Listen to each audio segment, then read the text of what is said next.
City India news Telugu, ఇది చీకటి వెలుగు. 2006లో అప్పుడు ఒక పెద్ద ఉద్యమం జరిగింది. అప్పుడున్న బంజారా పెద్ద సంఘటితంగా ఉద్యమం చేసి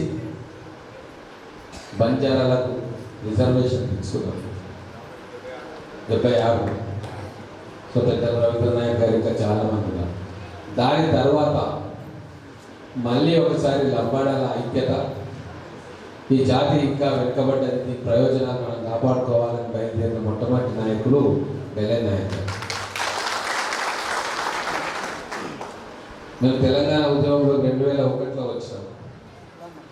అప్పటికే LHPS లంబాడ హక్కుల పోరాట సమితి మేము ఎక్కడ ఉద్యమం పోయినా కూడా గోడల మీద రాతలు రాస్తూ ఉండేవి.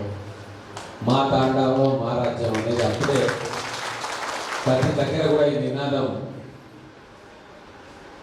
లంబాడ తాండాల్లో మార్పు ఉండేది. చాలా పెద్ద ఎత్తున యూనివర్సిటీ పిల్లలు కావచ్చు, కాలేజ్ పిల్లలు కావచ్చు, యువకులు కావచ్చు, ఈ LHPSకు అనుసంధానంగా పనిచేసి ఆ నినాదాన్ని హైదరాబాద్ దాకా తీసుకెళ్తున్నారు. అలాగే మా మిత్రులు బెల్లె నాయక్ గారు కేవలం లంబాడ హక్కుల గురించే కాదు, తెలంగాణ గురించి కూడా అనేక పర్యాయాలు పోరాటాలు చేశారు. తెలంగాణ కోసం నాకు తెలిసి రాష్ట్రంలో 5,000 కిలోమీటర్లు పాదయాత్ర చేసిన ఏకైక ఉద్యమకారుడు మన తెలంగాణ. ఇది నేను ఎన్నో టీవీ ఛానల్లో కూడా చెప్తుంటాను.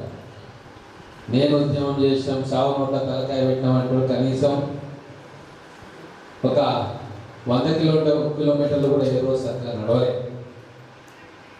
మా దగ్గరకు వచ్చింది, ఇక్కడ అలంపూర్ దగ్గర పాదయాత్ర చేసారు. అది ఎన్నో రోజులు మెల్లగా మొక్కుతూ మురుగుతూ చేసాం.